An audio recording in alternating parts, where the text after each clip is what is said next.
ভাইরা আমার, বাবাজিরা আমার, এই সিলসিলার বড় বড় হাতিয়ার অতীতকালে আল্লামা রুহুল আমিন সাহেব হুজুর শাইখুল বানজাল, যিনি মস্ত বড় পণ্ডিত, ইলমের দরিয়া ছিলেন, তার কিতাবগুলো পড়লে দেখতে পাওয়া যায়।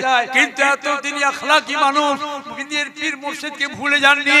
আগে প্রত্যেকটা কিতাবের উপরে দি ফুরফুরার পীর মুজাদ্দিদে জামান, কুতুবে দৌরান, আমিরুশ শরিয়াত মুজাদ্দিদে জামানের নাম মুবারকটা লিখে তার গোলাম, তার খাদেম, তার অনুমতিতে এই কিতাবটা লিখলাম বলে রুহুল আমিন সাহেব হুজুর লিখেছেন খাদেমুল ইসলাম মোহাম্মদ রুহুল আমিন। এত বড় বিদ্যাসাগর, যারা বলে সুবহানাল্লাহ। বাবা মনে রেখে দিবেন। তাই বলি নিজে তাওয়াজু করুন, ইনকিসারি করুন, বিনয় দেখান। আমি কিছু নাই বলুন, নিজের হস্তিকে মিটিয়ে দেন। নিজের হস্তি মিটিয়ে দিলে আল্লাহ তাকে মস্ত বড় ইজ্জতের অধিকারী করে দেন। মাওলানা সাদি রহমাতুল্লাহ আলাইহি পারসি ভাষায় কি সুন্দর করে জানিয়ে দিয়েছেন।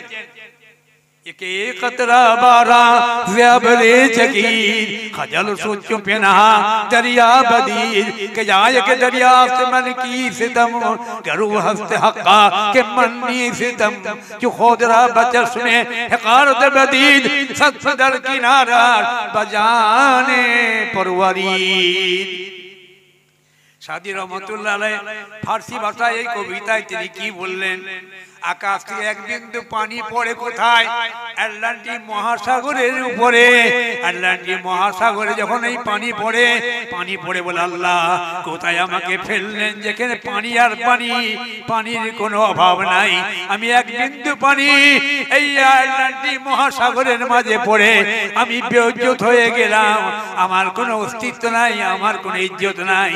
আল্লাহ বললেন হে এক বিন্দু পানি, নিজের আমিত্ব মিটিয়ে দিয়ে আমি কিছু নাই বলেছ, তোমাকে এত সম্মান আমি আল্লাহ দান করব যে এই সমুদ্রের পানিকে যে সম্মান দান করি নাই।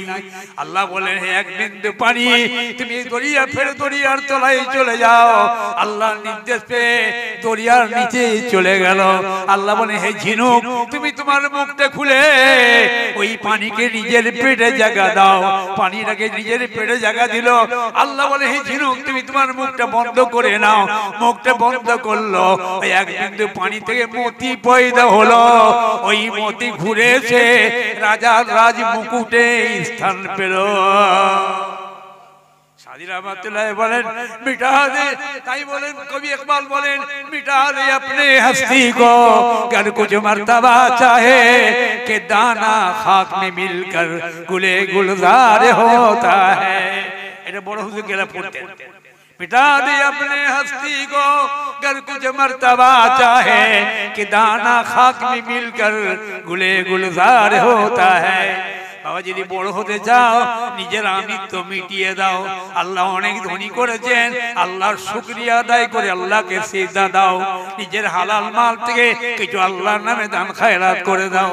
আল্লাহ অনেক বিজ্ঞান করেছেন, বিদ্যার দ্বারাই মানুষের উপকার করো। মানুষকে দ্বীনের নসিহত করে আল্লাহর প্রকৃত বান্দা, নবীর প্রকৃত উম্মত বানিয়ে দাও। বাবা আল্লাহ রাব্বুল আলামিন তোমাকে ইজ্জত দিয়েছেন, দৌলত দিয়েছেন। সুলাইমান নবীর কাছে হযরত জিবরিল ফেরেশতা এসে হাজির হলেন, একটা খাঁচা নিয়ে আসলেন। খাঁচায় তিনটে নিয়ামত আনলেন। বলে হুজুর এই খাঁচাটা আল্লাহর দরবারে আপনার কাছে পাঠিয়ে দিয়েছেন। এটাই আছে জ্ঞান ইলম, এটাই আছে কি, এটাই আছে কি দৌলত, এটাই আছে কি ইজ্জত। এই তিনটে জিনিসের মধ্যে যেটা ইচ্ছা আপনি গ্রহণ করতে পারেন। হযরত সাইয়েদনা সুলাইমান আলাইহিস সালাতু ওয়াস সালাম আল্লাহর নবী তাড়াতাড়ি করে তিনি কি বললেন, ইলমের প্যাকেটটা তুলে নিলেন, জ্ঞানের প্যাকেটটা নিয়ে নিলেন। আমি জ্ঞানটাকে নিলাম, বাকি দুইটিকে আল্লাহ দরবারে ফেরত দিলাম। যা তিনি ফেরত দিতে চাইলেন অমনি হচ্ছে ইজ্জত কানতে, দৌলত কানতে লাগলো। আমি যেখানে ইলম সেখানে দৌলত, আমি যাব না, আমি থাকবো। সঙ্গে সঙ্গে ফেরেশতা জিবরিল বলে তুমি থাকো। অমনি বলে দৌলত দাও, ইজ্জতকে বললেন তুমি চলো। বলে না যাব না। যেখানে ইলম সেখানে ইজ্জত, যেখানে ইজ্জত সেখানে দৌলত। আল্লাহ বলে ও জিবরিল খালি খাঁচা ফিরে আনো। আমি সুলাইমান নবীকে তিনটে নিয়ামতের হকদার করলাম। তাই বলি বাবা আল্লাহ নবী বলেন তুমি আলেম হয়ে যাও, আলেম না হতে পারো আলেমের বাপ হয়ে যাও। সুবহানাল্লাহ পড়ে, সুবহানাল্লাহ সুবহানাল্লাহ। আমার মুজাদ্দিদে জামান ফুরফুরা শরীফ দাদা হুজুর পীর কেবলা রহমাতুল্লাহ আলাইহি যখন তিনি মদিনা ইউনিভার্সিটিতে পড়ে আসলেন, যখন তিনি হুগলি মাদ্রাসা থেকে ফাজিল পাস করলেন, আলিয়াতে টাইটেল পাস করলেন, চলে গেলেন মদিনা শরীফে। মদিনা শরীফে গিয়ে 40টা মুহাদ্দিসের কাছ থেকে 40টা হাদিসকে শুরু থেকে শেষ পর্যন্ত পড়ে শুনিয়ে দিয়ে 40টা সনদ নিয়ে সার্টিফিকেট নিয়ে বাংলার বুকে আসলেন। বাংলার বুকে এসে নিজের পীর ধরলেন হযরত সৈয়দ শাহ ফাতেহ আলী ওয়াইসি রহমাতুল্লাহ আলাইহি, যার মাজার শরীফটা এই কলকাতা মানিকতলায়। তার লেখা একটি কিতাব দেওয়ানে ওয়াইসি ফারসিতে আমার কাছে আছে, সম্ভব হলে কিছু তা থেকে ফারসি কবিতা শুনিয়ে দেব, মনে রেখে দিবেন। মুজাদ্দিদ জামান যখন পীর মুর্শিদ ধরা হয়ে গেল, খেলাফতি পেয়ে গেলেন, এবার দ্বীনের ইশাআত করতে লাগলেন। এই দেশে কি করে আল্লাহর দ্বীনকে প্রতিষ্ঠা করা যায়, তখন মানুষ তাড়ি বাঁধত। তো আমার আব্বাজান হুজুরের মুখে শুনেছি, তখন মানুষ ইমাম হোসেনের দরগা তৈরি করে সেখানে সিজদা দিত, আবার নরসুবরাত বলে একটা মন গড়া তৈরি করত। সবে বারাত না বলে সুবরাত বলে আমার দেশে, আবার নরসুবরাত। আজকে ফতোয়া চাইছে আমাকে, হুজুর নরসুবরাত করা যাবে? আমি নরসুবরাত কি জিনিসটা আগে বোঝাতে হবে আমাকে। বলছে সবে বারাত চাঁদের সবানের চাঁদের 9 তারিখে একটা হচ্ছে মুরব্বীদের জন্য করতে হয়, যে আমি একদিন খালি নরসুবরাত, তারপরের দিনটা কি হলো 10 সুবরাত, 11 সুবরাত, 12 সুবরাত করে 30 সুবরাত করো 30 দিনে। তা আবার হয়? ওইটা কোথা থেকে হলো, কে বললো? এরকম করে বহু নাহক জিনিস ছড়িয়ে গিয়েছিল। মুফতি আজম মির্জা হুজুর পীর কেবলা রহমাতুল্লাহ আলাইহি তিনি আরবিতে কিতাব লিখলেন, উর্দুতে কিতাব লিখলেন, বাংলায় কিতাব লিখলেন, ফারসিতে কিতাব লিখলেন। মনে রাখবেন যে হুজুর পীর কেবলা আরবিতে কিতাব লিখলেন, মাওলানা আব্দুল হক দেহলভী রহমাতুল্লাহ আলাইহি, যার ওসিলায় ভারতবর্ষের বুকে ইসলামের আলো সুতাই নয় হাদিসের আলো এসেছে। মাওলানা আব্দুল হক দেহলভী রহমাতুল্লাহ আলাইহি তিনি একটা কিতাব লিখলেন, যার নাম হলো মাওজুআতে কবির আরবিতে। বুঝতে পারছেন? মেজর হুজুর কেবলা ঠিক ওই রকমই একটা লিখলেন আল মাওজুআত। এইরকম করে বিভিন্ন কিতাব লিখেছেন, সেগুলো সব বলার মতো সময় নাই। মনে রাখবেন মুজাদ্দিদে জামান দাদা হুজুর পীর কেবলার একজন খলিফার নাম বলছি, হযরত মাওলানা হুজুরের মস্ত বড় একজন খলিফা পিয়ারডাঙ্গা শরীফে। বুঝতে পারছেন? মাওলানা আব্দুল মাহবুব সাহেব রহমাতুল্লাহ আলাইহি মুজাদ্দিদ জামানের জীবনী লিখলেন উর্দুতে। আর সেই সময় তিনি ফানাফি শেখ, অর্থাৎ তিনি পীর ছাড়া আর কিছু বোঝেন না, এইরকম একটা জায়গায় বাতিনির একটা এই স্তরে পৌঁছে গিয়েছিলেন। সেই সময় তিনি এই কবিতাটা লিখেছিলেন। কি লিখলেন? ফিরদাউসে বরকর মুঝে কোই ফুরফুরা, নেকো কো মুয়্যাসসর হো খোদা ভুয়ে ফুরফুরা, মর যাऊं तो कर दीजिए मदफून मुझे वहाँ, और दफन न हो कीजिए सोए फुरफुरा, औरों के मिले सैर महदूद समावात, अल्लाह मुझे सैर मिले कोई फुरफुरा, कोई खिज़्र कबाब कोई इलियास है मिले, काफी है मेरे वास्ते रोए फुरफुरा, ऐ ज़ाहिद पे माया कहो मुझको जो चाहो, है काबा व क़िबला मेरा रोए फुरफुरा।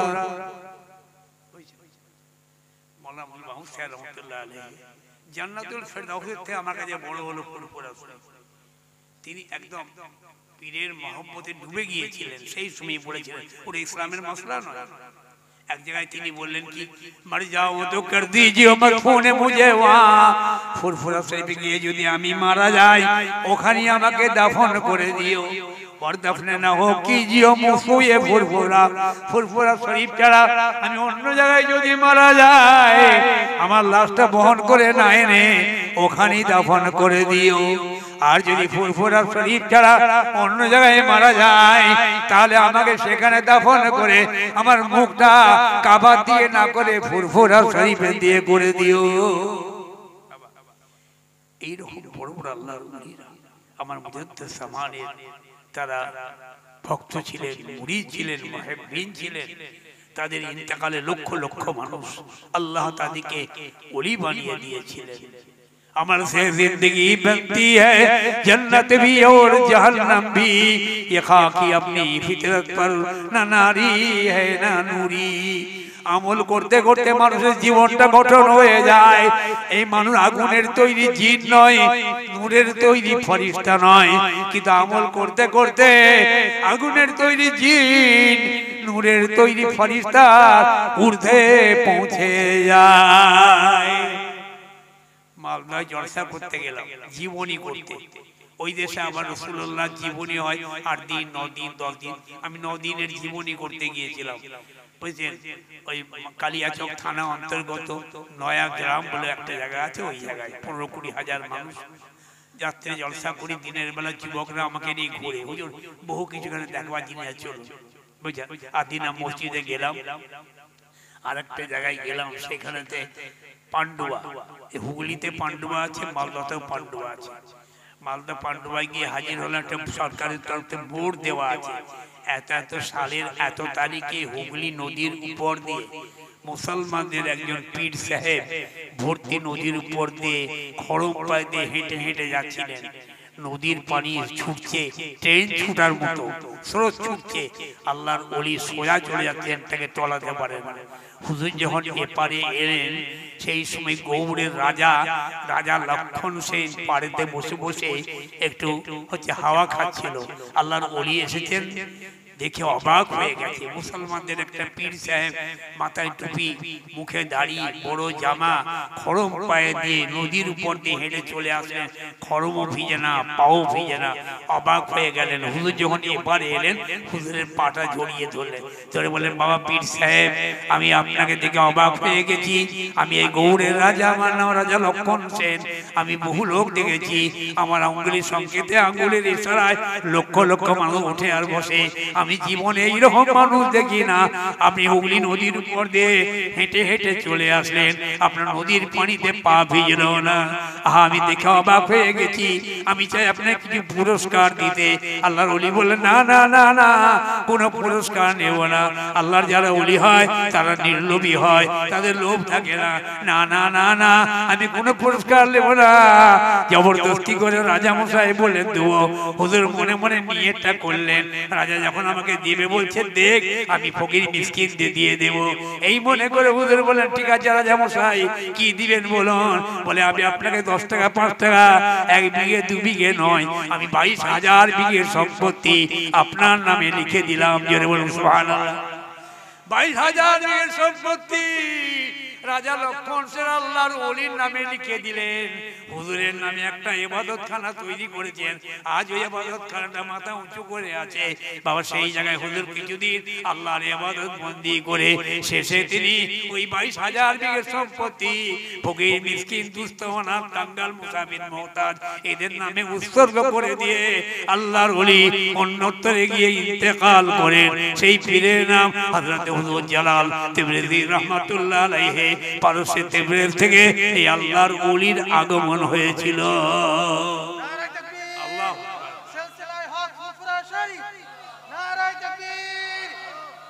বাবারা মনে রেখে দিবেন, নামাজ পড়বেন, রোজা করবেন, হজ করবেন, যাকাত দিবেন, হালাল মাল খাবেন, আল্লাহর বান্দাদের সঙ্গে ভালো ব্যবহারটা করবেন, খবরদার গীবত করবেন না, শিকায়েত করবেন না, চগলখড়ি করবেন না, মানুষের সঙ্গে সামান্য কারণে কথা বন্ধ করে দিবেন না। এগুলো কঠিন গুনাহ, কঠিন গুনাহ, কঠিন গুনাহ। খবরদার মানুষের সাথে ব্যবহার করুন যেন মারা যাওয়ার পরে আল্লাহর বান্দারা সবাই বলে, ভালো লোক, ভালো লোক ছিল, ভালো লোক ছিল। এই আওয়াজ যেন যায়। বুখারী শরীফ, বুখারী শরীফ, বুখারী শরীফ, বাবুল বাকাল মাইয়িত ধাই, বিশ্বনবী সাল্লাল্লাহু আলাইহি সাল্লাম বসে আছেন। এমন সময় কয়েকটি লাশ মোবারক আনা হলো। সাহাবায়ে কেরামরা বললেন, ইয়া রাসূলুল্লাহ, ইয়া হাবিবাল্লাহ, বড় একজন ভালো লোক চলে গেলেন। ইয়া রাসূলুল্লাহ, এরা ভালো লোক ছিলেন, নামাজি ছিলেন, পরেজগার ছিলেন, দিনদার ছিলেন, মুখের কথার মিষ্টতা ছিল, লড়াই কখনো লাগায়নি, লাগে লাগে লড়াই, দৌড়ে গিয়ে হাতে পায়ে ধরে লড়াই বন্ধ করে দিয়েছিলেন। ইয়া রাসূলুল্লাহ, এরা দুনিয়াতে চলে যাওয়ায় আমাদের বিরাট ক্ষতি হয়েছে, অপূর্ণ অপূরণীয় ক্ষতি হয়েছে, এই ক্ষতি আমাদের পূরণ হবে না। সেই সময় বিশ্বনবী নূরের জবানে ঘোষণা দিয়েছিলেন, সহিহুল বুখারী বাবুল বাকার নামে এই তথ্যায় নবী বলেছিলেন, মান আসনাইতু আলাইহি খায়রান ওয়াজাবাত লাহুল জান্নাতা ওয়া মান আসনাইতু আলাইহি শাররান ওয়াজাবাত লাহুন নার আনতুম শুহাদাউল্লাহি আলাল আরদি রাহুল বুখারী। ওদের বলে যাকে ঈমানদারের দল ভালো লোক ভালো ভালো বলে সাক্ষী দেয়, আল্লাহ তার জন্য জান্নাত ওয়াজিব করে দেয়। যাকে ঈমানদারের দল খারাপ লোক খারাপ লোক খারাপ লোক বদ লোক বলে সাক্ষী দেয়, আল্লাহ তার জন্য জাহান্নাম ওয়াজিব করে দেয়। আল্লাহর জমিনে তোমাদের মতো নেক লোকেদের সাক্ষী আল্লাহর দরবারে গ্রহণযোগ্য। সুবহানাল্লাহ। তাই বলি আল্লাহর বান্দারা, আমাদের প্রত্যেককে আল্লাহ সহি পথে চলার তৌফিক দান করুন, আল্লাহ সহি পথে চলার তৌফিক দান করুন। আমার জওয়ান বাবাজিদেরকে বলবো, এই সময়টা একটু আল্লাহর জিকিরে যদি সংলিপ্ত হতে পারেন। সহিহ বুখারী মুসলিমের হাদিস আছে, রাসূলুল্লাহ যুবকদের ক্ষেত্রে বলেছেন, আল্লাহর নবী বলেন, সাবআতু ইয়াযিল্লুহুল্লাহু ফি যিল্লিহি ইয়াওমা লা যিল্লা ইল্লা যিল্লুহু, ইমামুন আদিল ওয়া শাবুন নাশা ফি ইবাদাতিল্লাহি তাআলা ইলা আখিল হাদিস। হুজুর পাক সাল্লাল্লাহু আলাইহি ওয়াসাল্লাম বলেন, কাল কিয়ামতে মহা ময়দানে বিচার দিনেতে সূর্য জমিনের দিকে নেমে আসবে এক নিজা। আমি হাদিস শরীফ পড়িয়েছি, একটা রওয়ায়াতের মধ্যে যে এক নিজা পরিমাণ উপরে সূর্য এসে যাবে। সূর্যের তাপেতে মানুষের মাথা একদম মস্তিষ্ক বিগলিত হবে, বুঝতে পারছেন, সব জমিন একদম গরম হয়ে যাবে, মানুষ ছটফট ছটফট করবে। সেই সময়তে আল্লাহ 7 দল লোককে তার রহমতের ছায়া তলে আরশের নিচে জায়গা দান করবেন। তার মধ্যে এক দল যারা যুবক দল, শাবুন নাশা ফি ইবাদাতিল্লাহি তাআলা, এই যুবক দল যারা নাকি আল্লাহর জিকিরে যুবক অবস্থা রাতটা কাটিয়েছিল, আল্লাহর জিকিরে রাতটা কাটিয়েছিল। যুবক দল দুনিয়ার মোহ সব ত্যাগ করে দিয়ে আল্লাহর দ্বীনের জন্য খিদমত করেছিল।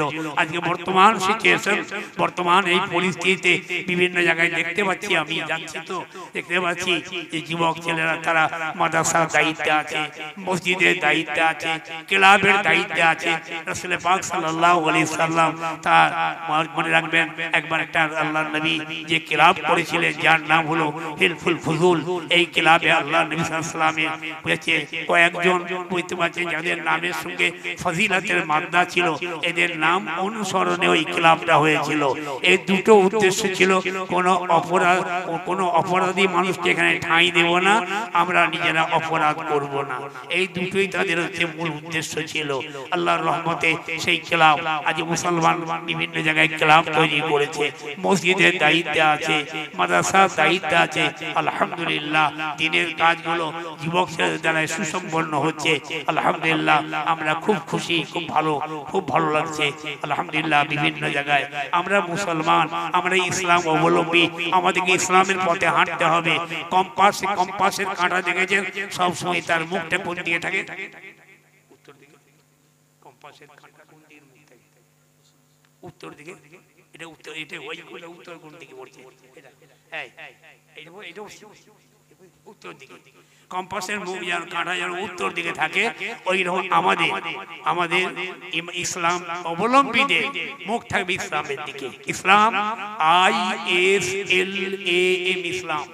I for eye, S for sword, L for love, A for all, M for mankind.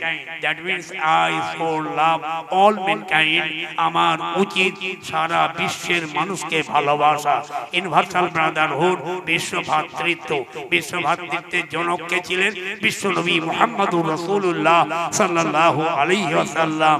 তিনি দ্বীনকে প্রতিকাল কালমার্স নয়, লেলিন নয়, মাও সেতুং নয়, আল্লাহ নবী সাল্লাল্লাহু আলাইহি ওয়াসাল্লাম তিনি যেমন দিন প্রতিষ্ঠা করেছেন, ভ্রাতৃত্ব প্রতিষ্ঠা করেছেন। 622 খ্রিস্টাব্দে মদিনায় গেলেন, মদিনায় যাওয়ার পরে মাত্র 72 জন মুসলমান, আর দেখতে পেলেন হাজারে হাজার কাতারে কাতার ইহুদিদের দল। 3টে বড় বড় দল ছিল, বুঝতে পারছেন, পাচ্ছেন আল্লামা ইবনে আসির বলছেন তিনটে দল, বনি কায়নুকা, বনি নযীর, বনি কুরাইজা, এই তিনটে দল। মুসলমানদের কাছে নামাজ, রোজা, দ্বীন, ধর্ম, ভ্রাতৃত্ববাদ, একে অপরকে ভালোবাসো, মুসলমান মুসলমানকে দেখলে সালাম দাও, এই ছোট বড়কে সালাম দাও, বড় ছোটকে সালাম দাও, এই যুবক আছে মুরব্বীকে সালাম দাও, মুরব্বী যুবককে সালাম দাও, এই পুরুষ মহিলাকে সালাম দাও, এই মহিলা তুমি হচ্ছে পুরুষকে সালাম দাও, হে বিমারি সুস্থকে সালাম দাও, হে সুস্থ বিমারিকে সালাম দাও, এমনকি হে জীবিত মৃতের কবরস্থানে গিয়ে সুন্দর সালাম পেশ করে দাও।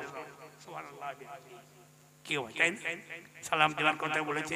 আজকে জুম্মার রাত না, আগামীকাল জুম্মার দিন, আগামীকাল জুম্মার দিন সবাই ইসলাম কি হয় জুম্মার নামাজ পড়তে যান, আপনারা যাবেন, বুঝতে পারছেন?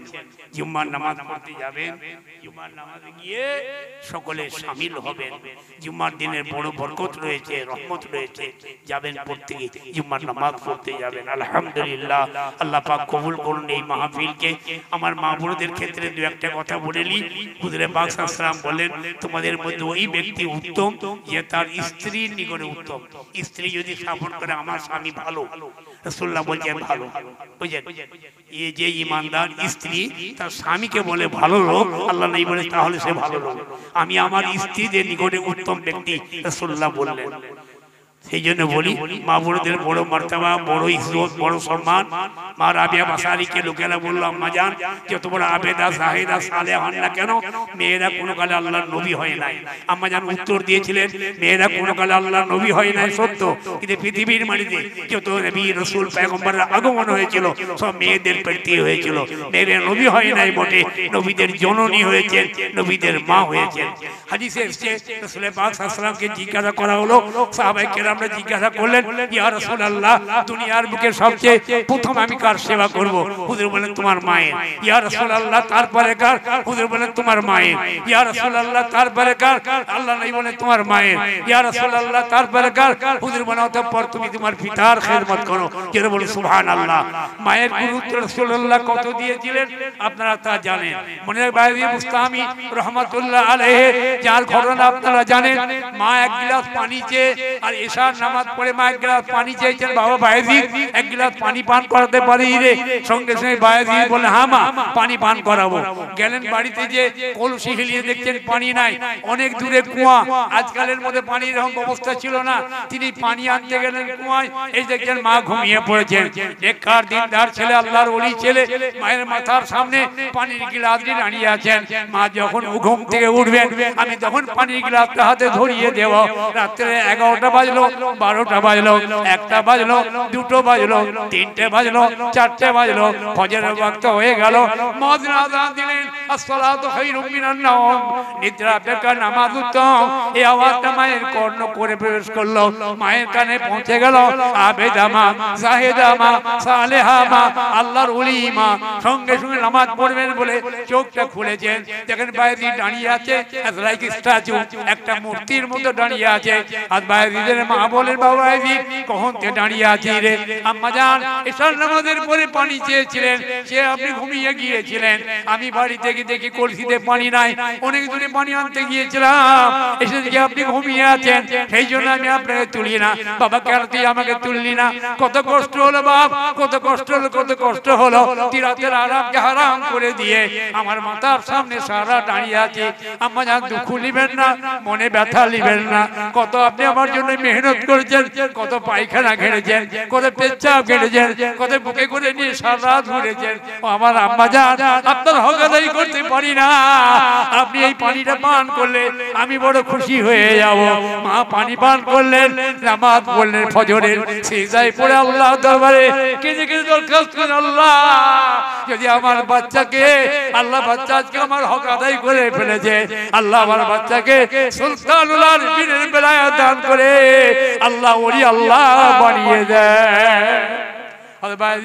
আমি রহমতুল্লাহ আলাইহি 20 বছর ইবাদত করে নয় বাবা, 30 বছর ইবাদত করে নয়, মায়ের দোয়াতে আল্লাহর ওলিদের ব্যবসা হয়েছিল। সুবহানাল্লাহ। বাবা যাদের বাপ মা বেঁচে আছে গো, একটু বাপ মায়ের জান ভরা দোয়া নিয়ে নাও, বাপ মায়ের কাছ থেকে জান ভরা দোয়া নিয়ে নাও, দুনিয়াতেও কামিয়াব হয়ে যাবে, আখিরাতেও কামিয়াব হয়ে যাবে। যাদের বাপ মা দুনিয়ায় বেঁচে নাই, নবী বললেন, বুঝতে পারছেন, হাদিসটা বুখারী শরীফ, হাদিসটা ইবনে মাজাহ শরীফ, ইবনে মাজাহ শরীফ আবুল জুমা অধ্যায় রাসূলুল্লাহ বলেন মানে ইগতাসালা ইয়াউমুল জুমাআতি ওয়া গাসসালা ওয়া বাক্কারা ওয়া তাবাক্কারা ওয়া দানা ওয়াস্তামা মান সাদাকানা লাহু বিকুল্লি খুতওয়াতিন ইয়াখুতুহা আজরু সালাতি সিয়ামি ওয়া কিয়ামিহা। বলে যা জুমার দিনে সকাল সকাল গোসল করে মসজিদে যায়, যারা জুমার দিনে সকাল সকাল গোসল করে মসজিদে যায় বুঝছেন। আমরা কিন্তু সকাল, আপনাদের এখানে হতে পারে, আমাদের দেশে কিন্তু সকাল সকাল মসজিদে যায় না, খুব কম লোকই যায়। বিহারিরা কিন্তু সকাল সকাল গোসল করতে শুরু করে দেয়। जिगर क्या भाई जल्दी जो नहा रहे क्या बात, भला जुमा के दिन है, ईद का दिन है, जल्दी जुमा पढ़ने जाने होगा, गुस्ल कर लेता हूँ बुझे। हम बिहारी मोहल्ला जलसा करते जाए, हमें उर्दू ते आवाज पड़ी, बिहारीरा बोले हजरत आप कहाँ से तशरीफ लाए, बोले मैं बंगाल से आया हूँ। थोड़ी बंगाल के रहने वाला, मालूम होता कि बिहार के रहने वाले, नहीं जी मैं बंगाल का रहने वाला हूँ বুঝে। বিহারটা খুব খুশি হয়ে যায়। আমি মক্কা শরীফ 5 বার গেছি, আরবিয়ান দেশে কথা বলি আরবিতে, তারা খুব খুশি হয়ে বলছে মিনা না যেতে ইয়াজ বা যেত মিল হিন্দ, আমি ভারত থেকে এসেছি। কোথা থেকে এসেছেন হাজি সাহেব? আমি ভারত থেকে এসেছি। হালান্তা হিন্দিও তাকুলু বিল লুগাতিল আরাবিয়া, আপনি বাঙালি লোক আরবি কথা বলছেন, হালান্তা আলেমুন, আপনি কি আলেম? আলহামদুলিল্লাহ। নাম নারায়ে তাকবীর, নারায়ে তাকবীর। সিলসিলায়ে হক ফুরফুরা শরীফ বিশ্বাস হুজুর কেবলা পীরনগর দরবার শরীফ, নারায়ে তাকবীর। তারা হাজির মজলিস, যেটা বলছিলাম জুম্মার দিনে একটু সকাল সকাল গোসল করবেন, করে তৈরি হয়ে মসজিদে গেলেন। মসজিদে গেলেন, মসজিদে গিয়ে আযানটা হয়ে গেল, সুন্নাত নামাজটা পড়ে নিলেন। একটা এক পাশে বসে বসে তাসবিহ পড়তে লাগলেন। কি তাসবিহ পড়বেন? সুবহানাল্লাহি ওয়া বিহামদিহি, সুবহানাল্লাহি ওয়া বিহামদিহি, সুবহানাল্লাহিল আযীম, সুবহানাল্লাহি ওয়া বিহামদিহি, সুবহানাল্লাহিল আযীম, সুবহানাল্লাহি ওয়া বিহামদিহি, সুবহানাল্লাহিল আযীম। রাসূলুল্লাহ এটা বুঝাচ্ছিলেন একদিন, বলেন কালিমাতানি খাইফাতানি আলাল লিসান সাকিলাতানি ফিল মিজান হাবিবাতানি আলার রহমান সুবহানাল্লাহি ওয়া বিহামদিহি সুবহানাল্লাহিল আযীম। রাওয়াহুল বুখারী। হুজুর বললেন, আল্লাহর নবী বললেন, দুটো এমন কথা আছে জবানে পড়তে খুব হালকা লাগে। সাকিলাতানি ফিল মিজান, মিজানের পাল্লায় দেওয়া মাত্র নেকির পাল্লাকে ভারী করে দেয়। সুবহানাল্লাহ। হাবিবাতান, আল্লাহু আকবার। সাকিলাতানে ফিল মিজান হাবিবাতানে আল্লাহর রহমান, আল্লাহর কাছে ওই দুটো কথা খুবই প্রিয় কথা। সাহাবারা বলেন, হুজুর কি দুটো প্রিয় কথা? সুবহানাল্লাহি ওয়া বিহামদিহি সুবহানাল্লাহিল আযীম। আপনি গেলেন, তাড়াতাড়ি গেলেন, আযান হয়ে গেল জুম্মার, সুন্নাত নামাজ পড়ে নিয়ে এক পাশে বসে বসে তাসবিহ পড়তে লাগলেন। দ্বিতীয় আযান আরম্ভ হয়ে গেল, সঙ্গে সঙ্গে চুপ করে গেলেন। ইমামকে দেখতে পান, তার দিকে চেয়ে চেয়ে আপনি খুতবাটা শুনতে লাগবেন, চুপ করে থাকবেন। যদি দেখতে না পান তাহলেও চুপ করে থাকবেন। আল্লাহ নবী বলেন, মান ইগতাসালা ইয়াউমুল জুমআতি ওয়া গাসসালা ওয়া বাক্কারা ওয়া তাবাক্কারা ওয়া দানা ওয়াস্তামা ওয়া আনসাতা কানা লাহু বিকুল্লি খুতওয়াতিন ইয়াখুতুহা আজরু সানাতি সিয়ামিহা ওয়া কিয়ামিহা। আল্লাহ নবী বলেন, যে ঈমানদার লোকটা সকাল সকাল গোসল করে জুম্মার মসজিদে গেল, আযানটা হয়ে গেল, সুন্নাত নামাজ পড়ে তাসবিহ পড়তে লাগলো, দ্বিতীয় আযানের অপেক্ষায় থাকলো, দ্বিতীয় আযান আরম্ভ হয়ে গেল, চুপ করে থাকলো, ওয়াস্তামা ওয়া আনসাতা, ইমামের বাকে শুনতে লাগলো এবং নীরবতা পালন করলো। কানা লাহু বিকুল্লি খুতওয়াতিন ইয়াখুতুহা আজরু সালাতি সিয়ামিহা ওয়া কিয়ামিহা। ওই বান্দার উপর আল্লাহ এত খুশি হয়ে যান, তার বাড়ি থেকে মসজিদ পর্যন্ত, মসজিদ থেকে বাড়ি পর্যন্ত গমনাগমনের পথে, যাওয়া আসার পথে যতগুলো পা ফেলে ফেলে মসজিদে গিয়েছিল, যতগুলো পা ফেলে ফেলে মসজিদ থেকে বাড়ি এসেছিল, প্রতিটা পা ফেলার বিনিময়ে আজরু সালাতি সিয়ামিহা ওয়া কিয়ামিহা। আল্লাহ বলে, আমার ফেরেশতা ওই বান্দার প্রতি পা ফেলার বিনিময়ে 1 বছরের নফল নামাজ, 1 বছরের নফল রোজা রাখার সওয়াব আমি আল্লাহ তাআলার নামে আমলে দান করলাম। নারায়ে তাকবীর। একদম হাদিস শরীফ, সহিহ হাদিস। বাবা, কাল জুম্মার দিন আসছে, যুবকের দল যাবেন, জওয়ানের দল যাবেন, মুরব্বীদের দল যাবেন, বাচ্চাদের হাত ধরে ধরে নিয়ে যাবেন মসজিদে, একসঙ্গে আল্লাহকে সিজদা করবেন। মনের আশা আল্লাহ দরবারে পেশ করবেন। আমাদের দুনিয়ায় কে আছে বাবা আল্লাহ ছাড়া? আল্লাহ দরবারে কাঁদতে হবে। রুজি দেনেওয়ালা আল্লাহ, বিপদে উদ্ধার করনেওয়ালা আল্লাহ, আমাদের দুনিয়ার সমস্ত রকম শান্তি ইজ্জত সম্মান দেনেওয়ালা আল্লাহ, মনের আশা আকাঙ্ক্ষা আল্লাহ পূর্ণ করনেওয়ালা আল্লাহ। দুনিয়াতে আল্লাহ আমাদের দান করবেন, আখিরাতে নবীর খাতিরে আল্লাহ আমাদের নাজাত দান করবেন। দুনিয়া ছেড়ে চলে যেতে বাবা সেকেন্দার বাদশাহ, রুমের বাদশাহ মৃত্যুর আগে ঘোষণা দিয়ে গেলেন, বাবা দুনিয়ায় সবাই মারা যাবে, আমিও মারা যাব। যখন আমি মারা যাব বাবা, আমি একটা কবিতা লিখে দিয়ে যাচ্ছি। আমার মৃত্যুর পরে গোসল দিয়ে কাফন দিয়ে হাত দুখানা কাফন থেকে বের করে খাটে করে নিয়ে আমাকে গোটা রূপ শহরটা ঘোরাবে আর আমার লেখা কবিতাটা পড়ে পড়ে শোনাবে। কি লিখে গিয়েছিলেন? सिकंदर शाह रूमी गश्त किया सारा ज़मीं, सिकंदर शाह रूमी गश्त किया सारा ज़मीं, आखिर गया खाली हाथ। सिकंदर बादशाह রুমের বাদশাহ সারা বিশ্ব পর্যটন করলেন। ও দুনিয়ার মানুষ দেখে নাও যেমন খালি হাতে দুনিয়ায় এসেছিলেন, খালি হাতেই কবরে যাচ্ছে। যখন জন্ম তুমি নিয়েছিলে ভবে, তুমি মাত্র কেঁদেছিলে হেসেছিল সবে। এমন জীবন হবে করিতে গঠন, মরণে হাসিবে তুমি কাঁদিবে ভুবন। চলো চিত্তং চলো বৃত্তং চলো জীবন যৌবনম চলো চরিতম সর্বম কৃত্রিম যশ্চ পূর্ণ সজীবতী। সব হাত ছাড়া হয়ে যাবে, যশ সুখ্যাতি এটাই থাকবে। ঋগ্বেদে আমার হিন্দু ভাইদের ঋগ্বেদে বলে দিয়েছে, মনে রেখে দিবেন। আল্লাহ নবী বলেন ইদামাত আল ইনসান ইনকাতা আনহু আমালু, মানুষ যখন মারা যায় সমস্ত কর্মক্ষমতা বন্ধ হয়ে যায়। নামাজ পড়তো নামাজ আর পড়তে পারবে না, মদ খেতো মদও খেতে পারবে না। ইল্লা মিন সালাসা, কেবলমাত্র তিনটে অ্যাঙ্গেলের মধ্যে থেকে যে কোনো অ্যাঙ্গেল একটা যদি জারি থাকে আল্লাহ তার কবরে সওয়াব পৌঁছে দিবে। এক নম্বর সাদাকাতুন জারিয়াতুন, সাদকা জারিয়া, যে দানটার সওয়াব কখনো বন্ধ হয় না। এই মর্মে অন্য জায়গায় হাদিস এসেছে সাবান তাজরিল আবদে বাদা মাউতিহি ওয়া হুয়া ফি কবরিহি মান আল্লামা ইলমান আও কাসারা নাহারান আও হাফারা বীরান আও গারাসা নাখলান আও বানা মসজিদান আও আরসা মাসাফান আও তারাকা ওয়ালাদান ইয়াসতাফু লাহু বাদা মাউতিহি ইলা আখিরিল হাদিস আও কামা ক্বালা আলাইহিস সালাতু ওয়াত তাসলিম। 1545 থেকে 50 পর্যন্ত এই 5 বছর রাজত্ব করলেন দিল্লির মসনদে বসে, যার নাম হলো ফরিদউদ্দিন খান। প্রত্যেকটা স্কুল কলেজের ছাত্ররা ছাত্রীরা তার নাম জানেন। তার হচ্ছে তিনি যৌবনকালে একটা বল বিক্রমে একটা ব্যাঘ্রকে বধ করেছিলেন, বাঘকে মেরে ফেলেছিলেন, ফলে উপাধি লাভ করলেন শেরশাহ। শেরশাহ বাদশার নাম কে না জানে। কলিকাকে পেশোয়ার পর্যন্ত সুদীর্ঘ পথ টেনে নিয়ে গেলেন। রাস্তার দুই দিকে বৃক্ষরোপণ করলেন, 4 মাইল অন্তর পান্থশালা নির্মাণ করলেন। তিনি একসময় আয়নায় মুখ দেখছেন, দাড়িগুলো সাদা হয়ে গেছে, মাথার চুলগুলো সাদা হয়ে গেছে, বুঝতে পারছেন ভুরুগুলো সাদা হয়ে গেছে। কাঁদতে কাঁদতে বলে আল্লাহ, এমন দিনের সমাপ্তি ঘটে সূর্য ডুবলে, সূর্য অস্তের পরে মাগরিব হয়ে যায়, দিনের সমাপ্তি ঘটে যায়। আমি আমার জীবনের শেষ লগনে অর্থাৎ আমি বৃদ্ধ বয়সে রাজত্ব পেলাম। নচেত আমার আশা ছিল যে রাস্তা টানতে শুরু করেছিলাম, এই রাস্তা নদী সমুদ্রের উপর দিয়ে টেনে নিয়ে গিয়ে সুদূর মদিনাতুল মুনাওয়ারায় পৌঁছে দিতাম। একটা বোরকা পরিহিতা মহিলা এই বাংলার জমিনতে হেঁটে হেঁটে একদিন না একদিন আমার রাসূলুল্লাহর মাজারটা গিয়ে জিয়ারত করত। আমি শেরশাহ, আমার মনের আশা পূর্ণ হতো। বাদশার মনের আশা পূর্ণ হলো না।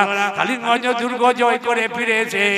বাদশাহ আসরের নামাজ পড়ছিলেন, সিজদায় ছিলেন, সিজদায় থেকে সুবহান রাব্বিয়াল আলা তাসবিহ পড়ছিলেন। এমন সময় এক দুশমন তার পিঠ মুবারকের উপরে বারুদের গোলা ফেলে দেয়। হুজুর আল্লাহর নাম নিতে নিতে, আল্লাহর নামে তাসবিহ পড়তে পড়তে শহীদি মওত বরণ করে আল্লাহর জান্নাতবাসী হয়ে যায়।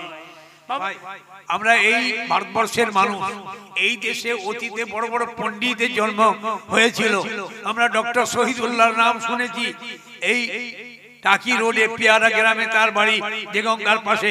আপনারা জানেন তিনি 18 ভাষায় এমএ, জানতেন 21টা ভাষা। মুজাদ্দেদ জামানের দরবারে 16 জন লোক নিয়ে হাজির হলেন। মুজাদ্দেদ জামান অন্তর চোখ দিয়ে দেখতে পেয়ে গেলেন এই লোকটা সবচেয়ে পণ্ডিত। আগিয়ে এসে সালাম দিয়ে মুসাফা করলেন। মুজাদ্দেদ জামান বলেন, বাবা আপনার নাম কি? বলে আমার নাম হলো শহীদুল্লাহ। বলে একটু ভালো করে বলেন না। বলে হুজুর মোহাম্মদ শহীদুল্লাহ। একটু ভালো করে বলেন না। বলে হুজুর বললাম না না আপনার পরিচয় সহ বলেন। বলছে হুজুর আমাকে লোকে বলে ডক্টর শহীদুল্লাহ। বলে আরেকটু ভালো করে বলেন। বলে হুজুর আমি 18 ভাষায় এমএ, জানি 21টা ভাষা। বলে এত বড় পণ্ডিত লোক এই ফকিরের দরবারে কেন? যেমন পণ্ডিত পাণ্ডিত্যপূর্ণ উত্তর দিয়েছিলেন, হুজুর আমি এতদিন যা শিখেছি দুনিয়াকে জানার জন্য, এখন আল্লাহর ওলির দরবারে এসেছি আল্লাহকে চেনার জন্য। চলে বলে সুবহানাল্লাহ।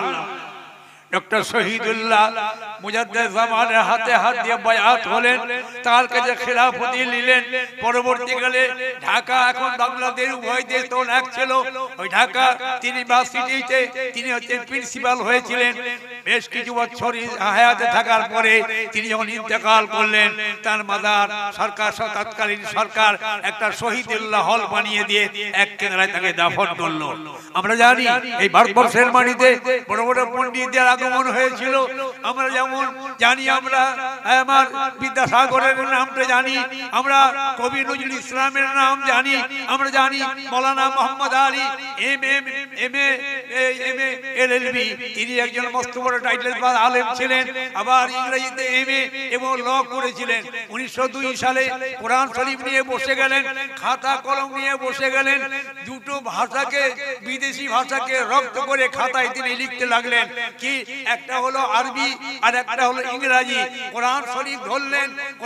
কোরআনের খেদমত পৃথিবীর পাশ্চাত্য জগতের বড় বড় অর্থাৎ পণ্ডিতরা যারা ঈমান আনেনি তারাও কোরআনের প্রশংসা করেছে। আমি মুসলমান, আমি কেন করব না? জানি রাজা রামমোহন রায় কোরআন শরীফ পড়তে পারতেন, তিনি ফার্সি জানতেন। ব্রিটিশ সরকার তাকে মৌলভী উপাধি দিল। গিরিশচন্দ্র সেন কোরআন শরীফ বাংলায় তিনি কোরআনের অনুবাদ করলেন, ব্যাখ্যাও লিখলেন বাংলায়, কোরআনও পড়তে পারতেন। মৌলানা মোহাম্মদ আলী এমএ এলএলবি, তিনি কোরআনকে নিলেন, নিয়াউযু বিল্লাহি মিনাশ শাইতানির রাজিম আরবিতে লিখলেন মৌলানা সাহেব। নিচের লাইনে লিখলেন I take me for refuge to Allah against accursed devil. পরের লাইনে লিখলেন বিসমিল্লাহির রহমানির রহিম, in the name of Allah the beneficent the merciful.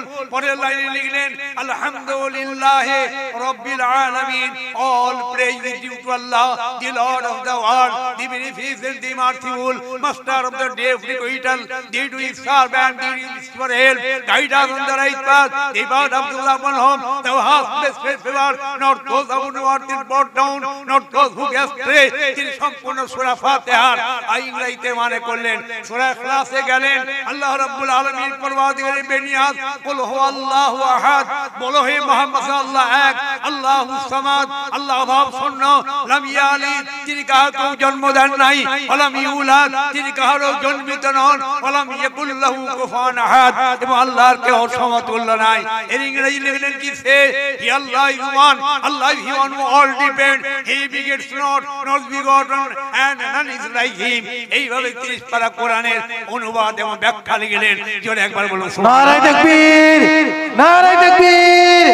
সিলসিলায়ে হক ফুরফুরা শরীফ পিসাই হুজুর কেবলা, নারে তাকবীর। আল্লাহ পাকের বড় মেহেরবানি, বড় রহমত, এই রকম মাহফিলে আল্লাহ আমাদের বসার তৌফিক দান করেছেন। এই মাহফিলে বসলে আপনার মনের আশা আল্লাহ পূর্ণ করেন। এই মাহফিলে বসে আল্লাহর দরবারে চোখের পানি ফেললে আল্লাহ গুনাহগুলো মাফ করে দেন। এই মাহফিলে বসলে আল্লাহ আপনার মনের আশা পূর্ণ করেন। এই মাহফিলে বসলে নিজের বাবা মা মুরব্বীদের জন্য কেঁদে যখন দোয়া চাওয়া হয়, আল্লাহ তাদের কাছে রহমতের পাহাড় করে সওয়াব পৌঁছে দিয়ে থাকেন। এই প্রসঙ্গে হাদিস আছে অনেক, তাই বলি এই পাক মাহফিলে আপনারা বসেছেন। কোরআনে কারীম আমরা জানি 30 পারা, পৃথিবীর বিভিন্ন জায়গায় 30 পারা হিসাবে ঘোষিত। বিভিন্ন জায়গায় কোরআন শরীফের বিসমিল্লাহ থেকে শুরু করে নিয়ে মিনাল জিন্নাতে ওয়ান নাস পর্যন্ত কোরআন শরীফ। হাদিস শরীফ কলকাতা আলিয়া মাদ্রাসায় সিয়াসত হাদিস পড়ানো হয়। ফুরফুরা শরীফ সিনিয়র মাদ্রাসায় সিয়াসত হাদিস পড়ানো হয়। দেওবন্দে সিয়াসত হাদিস পড়ানো হয়। পৃথিবীর আরো বড় বড় ইউনিভার্সিটিতে সিয়াসত হাদিস পড়ানো হয়। ছোটা বিখ্যাত জগৎ বিখ্যাত হাদিস সহিহ বুখারী, মুসলিম, তিরমিজি, আবু দাউদ, নাসাই, ইবনে মাজাহ, এই সমস্ত হাদিসের যারা বড় বড় হাফেজ ছিলেন, কোরআনের হাফেজ বহু দেখা যায়, হাদিসের হাফেজ সেই তুলনায় কম। যে সমস্ত ব্যক্তিরা হাদিসের হাফেজ ছিলেন তার মধ্যে একজন হাদিসের হাফেজের নাম বলছি, যাকে বলা হয়, যার নাম হলো হাফিজুল হাদিস ইবনে হাজার আসকালানী রাহমাতুল্লাহ আলাইহি। তিনি রাসূলুল্লাহর হাদিসকে চয়ন করে নিয়ে একটি কিতাব লিখেছেন আরবিতে, যার নাম হলো আল মুনাব্বিহা। ওই কিতাবটি আমার কাছে আছে। ওই কিতাবের মধ্যে রাসূলুল্লাহর একটা হাদিস এনেছেন। এই হাদিসে কি বলা হয়েছে?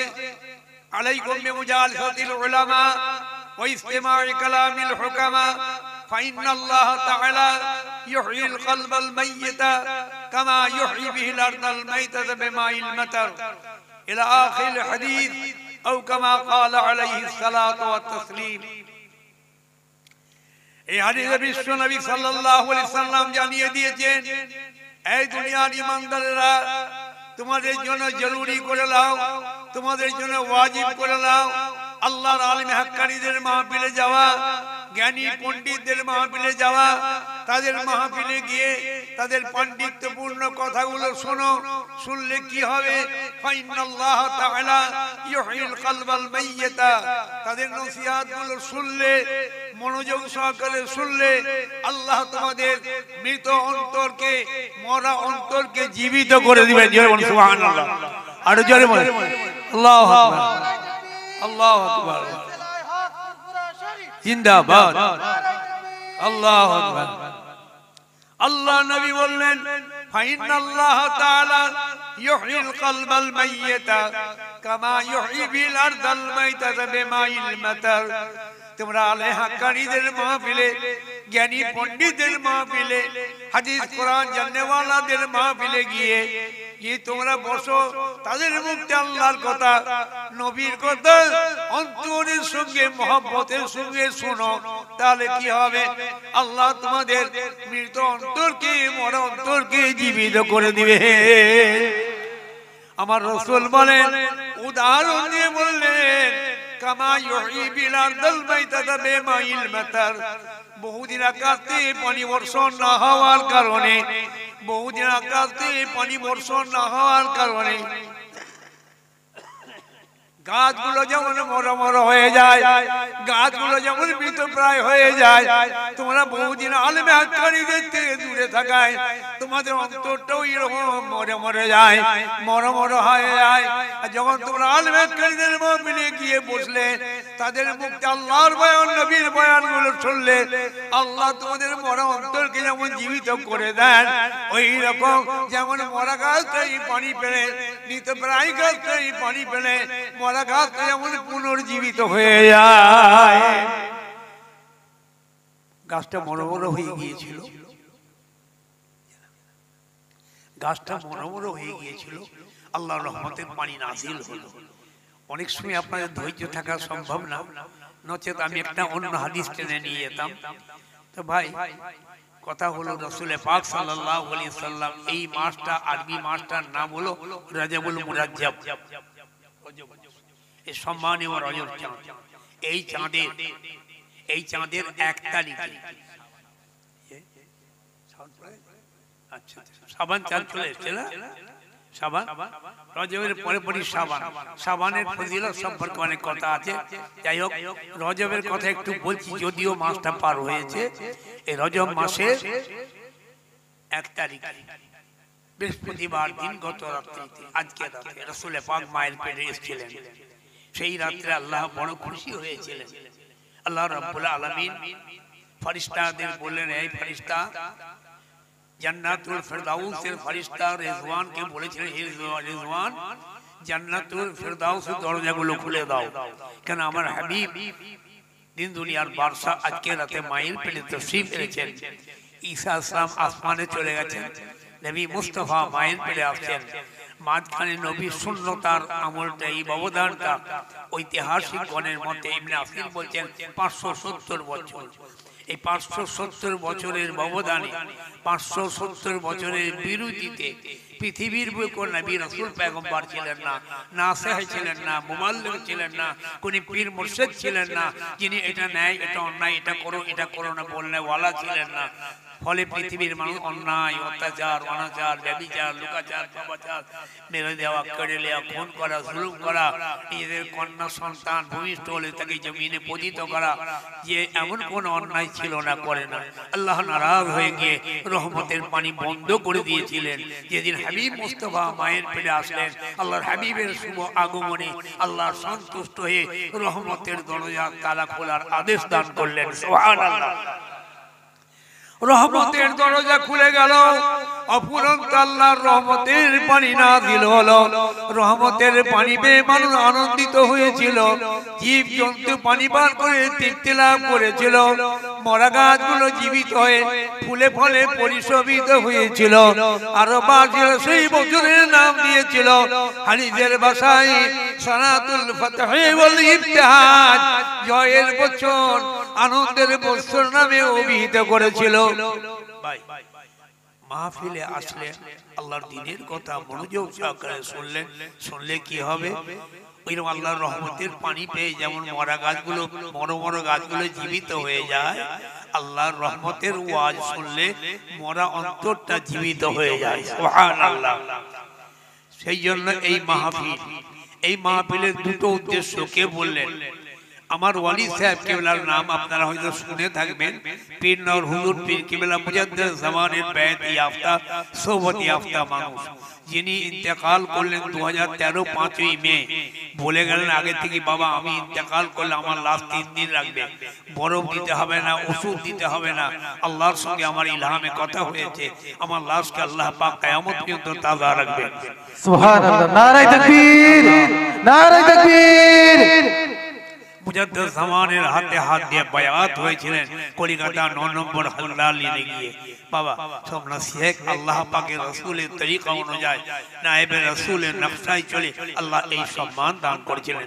পীর নওর হুজুরের বড় সাহেবজাদা গুনাহগার আমি, বুঝতে পারছেন, ছোট হুজুর পীর কেবলা ফুরফুরা শরীফ সুলতানুল ওয়াইজিন আশকে রাসূল, ছোট হুজুর পীর কেবলা জামাতা গুনাহগার আপনাদের ভাই, আপনাদের খিদমতে এসেছি। সংক্ষেপে 2-4টি কথা বলবো।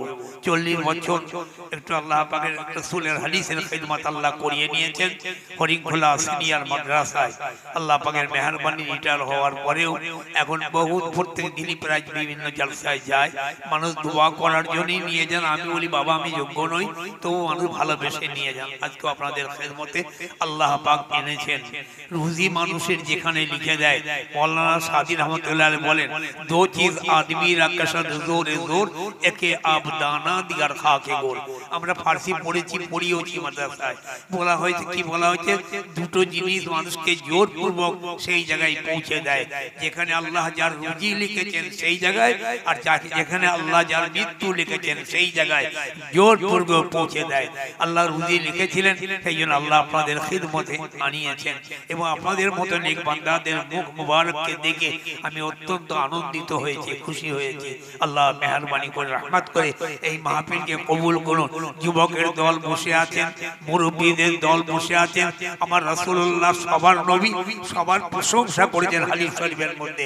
পাঠ করে সময় তাহলে বলতাম, যুবকদের ক্ষেত্রে নবী কি বললেন, বৃদ্ধদের ক্ষেত্রে নবী কি বললেন, বাচ্চাদের ক্ষেত্রে নবী কি বললেন, মা বোন বেড়িদের ক্ষেত্রে নবী কি বললেন, প্রত্যেকটার উপরে হাদিস আছে, আমার রাসূলুল্লাহর বয়ান আছে। তিনি সবার নবী, সর্বকালের নবী, সর্বযুগের নবী, নবীদের নবী, নবীদের ইমাম বিশ্ব নবী মুহাম্মদুর রাসূলুল্লাহ সাল্লাল্লাহু তাআলা আলাইহি ওয়াসাল্লাম। এই মাহফিলকে রিয়াজুল জান্নাহ, বেহেশতের বাগান বলা হয়। আমার 3 হুজুর কেবলার ওয়াজ আমার অন্তরে টেপ করা আছে বাবা। তখন টেপের যুগ ছিল না, এরকম বড় মোবাইলও ছিল না। বড় হুজুর কেবলা কি ওয়াজ করতেন, কোন কবিতা পড়তেন, মেজর হুজুর কেবলা কোন ওয়াজ করতেন, কি কবিতা পড়তেন, আমার ছোট হুজুর কেবলা কি ওয়াজ করতেন, কি কবিতা পড়তেন, সব মনে আছে। বিভিন্ন জায়গায় আমি বলি, মালদা টালদা বিভিন্ন জায়গায় বিভিন্ন টাউনে যখন যাই সেখানে বলি। আপনারা সমস্ত মুজাদ্দেদ সামানের সিলসিলা ভুক্ত মানুষ, ফুরফুরা শরীফ, হক দরবার, হক সিলসিলা মুজাদ্দেদ সামানের একজন খলিফা ছিলেন। আমি প্রসঙ্গ ছেড়েই বলছি, পিয়ারডাঙ্গা শরীফে মৌলানা আব্দুল মাহমুদ সাহেব রহমতুল্লাহ আলাইহি বাবা ফুরফুরা শরীফের এত বড় ভক্ত ছিলেন এবং মস্ত বড় আলেমও ছিলেন, মস্ত বড় আলেমও ছিলেন। তিনি একটি কিতাব লিখলেন মুজাদ্দেদ জামানের জীবনী, লিখলেন উর্দুতে। তার মধ্যে মুজাদ্দেদ জামানের প্রশংসায় একটা কবিতা লিখতে গিয়ে ওটা ফুরফুরা শরীফের তারিফ করেছেন। কি বললেন? তিনি তখন ফানাফি শায়খের মাকামে ছিলেন। আল্লাহর ওলিদের 3টে মাকাম হয়, 3টে জায়গা। একটা হলো কি ফানাফি শায়খ, ফানাফি রাসূল, ফানাফিল্লাহ। বুঝতে পারছেন? যখন তিনি ফানাফি শেখ হয়ে যান তখন পীর ছাড়া আর কিছু জানেন না। আর যখন তিনি ফানাফি রসুল হয়ে যান, রসুল ছাড়া কিছু বোঝেন না। ফানাফিল্লাহ যখন হয়ে যান, সবকে শেষ করে দিয়ে একমাত্র আল্লাহকে চেনেন।